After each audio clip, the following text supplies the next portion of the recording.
For as long as humans have told stories, we've been haunted. Not just by our past or by our mistakes, but by something older. Something unseen. Every civilization, every corner of the world has its own stories about spirits, ghosts that walk among the living, beings made not of flesh, but of memory, vengeance, and energy. We might call them different names, phantoms, wraiths, demons, ancestors, but the message is the same. The dead never really leave us. Let's start in the Far East, where some of the most famous spirit myths were born. In Japan, ghosts are known as yurei. Their stories go back hundreds of years, pale women in white funeral kimonos, their hair long and black, their faces emotionless except for a hint of sorrow. The yurei are said to linger in the world of the living because they died with strong emotions, rage, heartbreak, or betrayal. Unable to move on, they haunt the places where they suffered. One of the most famous legends is Oiwa, the ghost of a woman betrayed by her husband. Her face was disfigured before her death, and now she appears in mirrors or reflections, her image warped by vengeance. Japanese folklore says if you wrong a yurei, there is no escaping her. She will follow you across oceans, across lifetimes, until her anger is satisfied. It's a chilling idea. That emotion itself could anchor a soul to this world. Meanwhile, in China, the concept of spirits takes on a different form, one rooted deeply in respect and balance. Here, the boundary between the living and the dead is not one of fear, but of duty. The spirits of ancestors, known as gui, are said to watch over their descendants. If honored through rituals and offerings, they bring protection and good fortune. But if neglected, if forgotten, those same spirits can become restless. Hungry ghosts. During the Ghost Festival, offerings are left out for wandering souls. Food and incense burned so that no spirit is left to starve in the afterlife. Because a hungry ghost, they say, can find its way back into your home. And once it's there, it doesn't leave. In Western mythology, ghosts take on a darker tone, the remnants of sin and sorrow. In medieval Europe, people believed the dead could not rest if their bodies were improperly buried, or if they had committed grave sins. These souls would rise from their graves as revenants, walking corpses filled with rage. The church taught that prayers and exorcisms could free them, but villagers told a different story, that once the dead walked again, no prayer could save you. Over time, this evolved into the ghost stories we know today, translucent figures wandering castles and graveyards, forever repeating the moments of their deaths. But even before that, the Romans believed in Lemures, restless spirits who returned during the festival of Lemuria. To appease them, families would scatter black beans around their homes, believing the ghosts would collect them and leave in peace. From ancient Rome to Gothic Europe, the fear of the dead was never just about ghosts.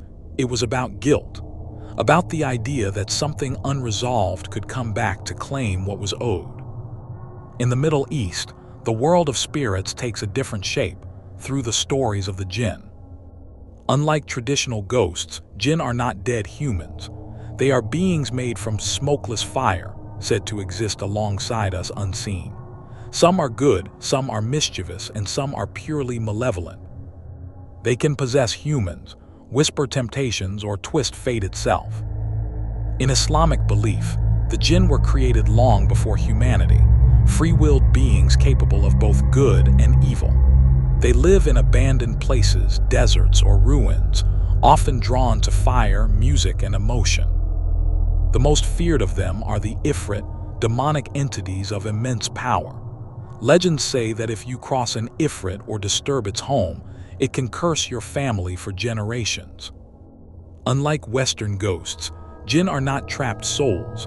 They are part of creation itself, a reminder that unseen forces walk among us at all times. And then we travel to the Americas, where ancient tribes and native cultures have their own stories about the spirits that share our world.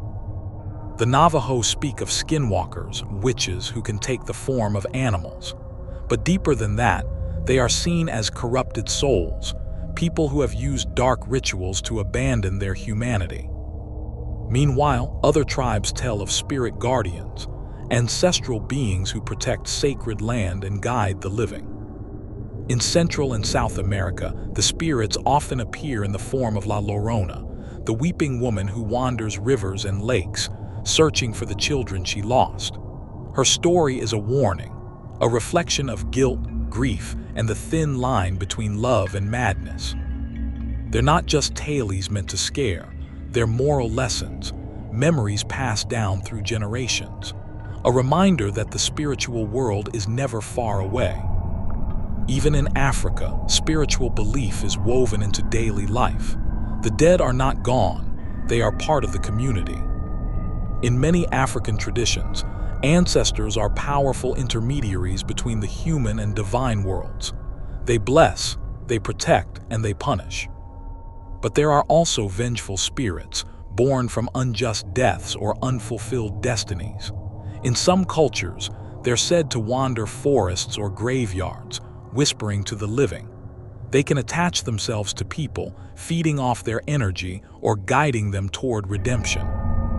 And among the most chilling legends is the Takalosh, a spirit creature from South African folklore. Invisible to most, it creeps into homes at night, causing illness, nightmares, and death. People raise their beds on bricks to keep it from reaching them while they sleep. It's a terrifying image, one that blurs the line between myth and belief. Across the world, every culture has a version of the same truth. Death is not the end. Maybe that's why these stories still exist, because deep down, we don't want to believe that when we die, everything simply stops. We want to believe there's something more. Something watching. Something listening. Maybe ghosts aren't trapped souls or divine punishments. Maybe they're memories, echoes of human emotion that cling to the world like shadows that refuse to fade. Or maybe, just maybe, they really are still here. If you enjoyed this exploration into the world of mythological spirits and ghosts, make sure to like this video and subscribe for more deep dives into mythology, horror, and the unknown. And tell me in the comments, which spirit do you think could actually exist? Because every ghost story starts somewhere, and sometimes the truth hides in the oldest myths of all.